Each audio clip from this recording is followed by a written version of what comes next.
The Rams, after 2 days of soul searching, are treading dangerously close to overreaction territory. Guys, you guys coach. I'm the sports writer. I overreact. Meanwhile, one of the Dodgers' most unique former prospects retires, and J.C. Jackson has been downgraded to doubtful for the Chargers opener. Hi, I'm James. This is your daily dose of sports and snark for the greatest sports city in the world, Los Angeles. This is Faithful Angelenos.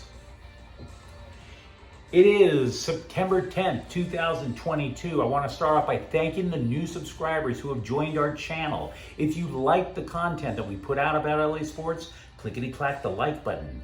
Clickety-clack the subscribe button. There's a notifications bell. Hit that. It'll let you know when we drop new content. Sharing is caring. Let people know we exist. And by all means, comment.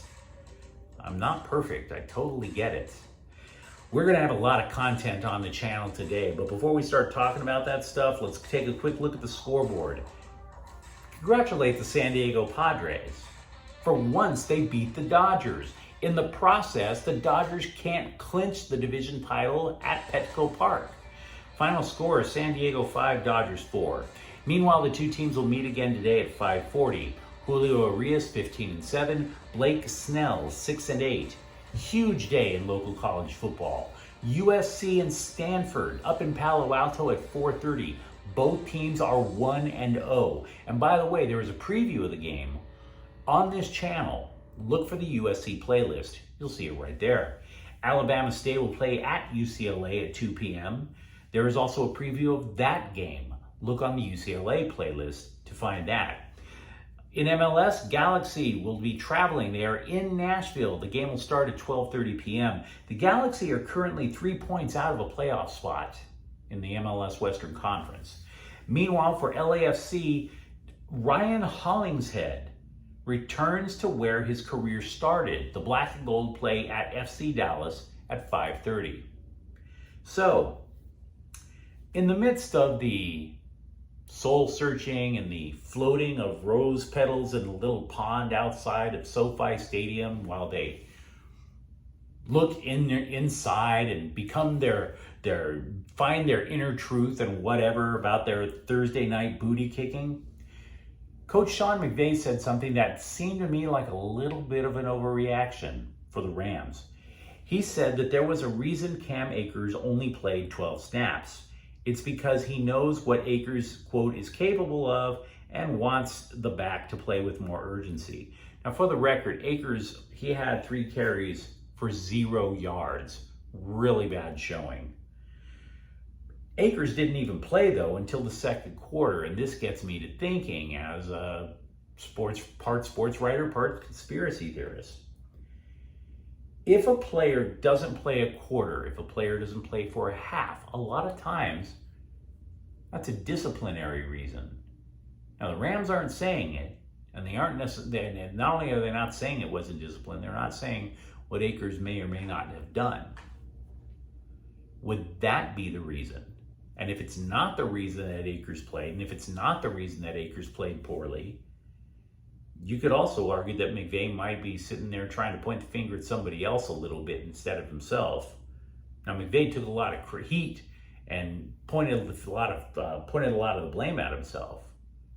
But is he privately frustrated over Cam Akers? I have no idea. I realize it's random speculation, but it's a question worth asking. Meanwhile, wide receiver Van Jefferson is likely to miss more than just Thursday's season opener for the Rams because of that surgically repaired knee. I mentioned earlier about the Padres basically preventing the Dodgers from winning the division at Petco Park. If you're looking for something to be happy about instead, I can tell you that Padre fans are turning on Juan Soto, which is awesome. Because if you remember, myself included, we were all in favor of the Dodgers blowing up their farm system to go get this guy from Washington. And the Padres got scared. So they had an elite farm system that they just tore to shreds and handed everything over to the Nationals. And Soto isn't even batting 200. And I don't even have a problem with Juan Soto. I just enjoy Padre fan misery It's a beautiful thing.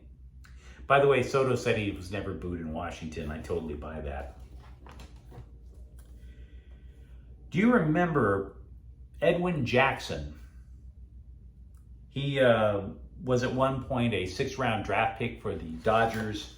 He comes up in his debut. Dodgers played in Arizona that night, and he winds up beating Randy Johnson. The reason that you might not remember Edwin Jackson is that he pitched for 14 major league teams through his career. 14! And he announced, the reason I bring it up is he announced his retirement yesterday. And I mean, I kind of like the guy. He had a very unique and noteworthy career. It just wasn't spent a lot of time with the Dodgers. He wound up eventually playing for Arizona, for example. And he threw a no-hitter for the Diamondbacks as well. The guy winds up with 107 wins in his career, more than 1,500 strikeouts. He won a World Series with the Cardinals. He was an all-star with Detroit. I mean, this is just a crazy career that took him from one end of the country all the way to the other. By the way, he broke the record set by a reliever, Octavio Dotel, who pitched for 13 different teams. Other notes regarding the Dodgers, relief pitchers Tommy Conley and Victor Gonzalez are close to being activated, according to the front office. Tony Gonsolin, he'll throw a bullpen session on Sunday. That's his first time throwing off a mound since going on the injured list. Yency Almonte and Bruzadar Graterol will join him with a bullpen session. On the offensive side, Max Muncy took a cortisone shot in his left knee. He didn't play last night, but he might be on the bench tonight. And Gavin Lux is still a week away from game activity, whatever the hell that means. I want to give you a random note about the greatness of the LA Dodgers this year. They won 106 games last year, of course, as you recall. But no team has ever won 106 games, and then the next year won even more. The Dodgers are on a pace to win 112 games. First time in history. Meanwhile, over in New York, Major League Baseball decided to make bad history by changing the rules. They're going to ban the shift in 2023, and they're going to add a pitch count. 15-second pitch count when there is nobody on base, 20-second pitch count when somebody is. Because if there's one thing baseball doesn't have enough of, it's micromanaging. We've been following J.C. Jackson's progress because after all, he is the Bolts' prized free agent signing, and he did have ankle surgery a couple of weeks ago. They've been trying to say it's a game time decision as to whether or not he plays against the Raiders. It's starting to look like that's not going to be the case. He was downgraded to doubtful. Now, regarding the Chargers and the Raiders game, we will be putting up a preview on the Chargers playlist of what I think might happen between the Chargers and Raiders later today. Go to the Chargers playlist. You'll be able to find it there.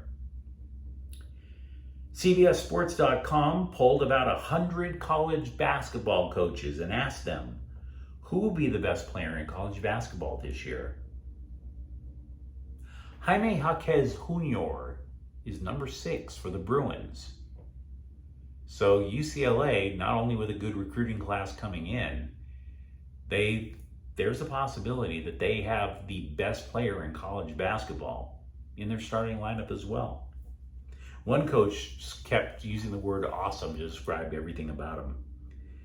In case you wanted to know about today's man crush. Over at USC, did Corey Foreman's stock finally rise on the football team? You see, if you watch the game against Rice, Romello Height was the guy who was supposed to start, but he got thrown out of the game, targeting penalty. And Foreman, who was once the #1 high school recruit in the land, he steps in for Romello Height, plays more than 30 snaps. Lincoln Riley called it very positive, had a lot of praise for him, but I'm not convinced. Foreman only had 1 tackle. The leading tackler for USC in that game, Shane Lee with 8. So Foreman's not quote-unquote out of the woods yet. Memo to the Los Angeles Kings, who I love. The preseason schedule starts in less than 3 weeks. You gonna get around to signing Mikey Anderson yet? Sean Dursey? Just wondering. I mean, I like Drew Doughty too, but he's 32 and you might need backup when he gets injured again because the body does break down. I'm telling you things that everybody knows. And by the way, Anderson, when Doughty is healthy, skates with Doughty. They're part of the same defensive pairing. Anderson was a lot like Robin Regehr back when the Kings were winning Stanley Cups. Regehr was a stay-at-home defenseman when Drew Doughty wanted to go off and join the Rush.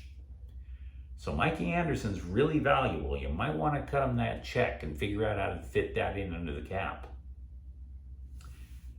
I love telling people things they already know. So if you enjoyed today's broadcast, don't forget to like and subscribe to Faithful Angelenos. We talk a lot today. There's going to be a lot of clips coming out. Thank you for watching. I'm James. We'll be back later today. Faithful Angelenos is a Kian Corta El Queso production. Take care.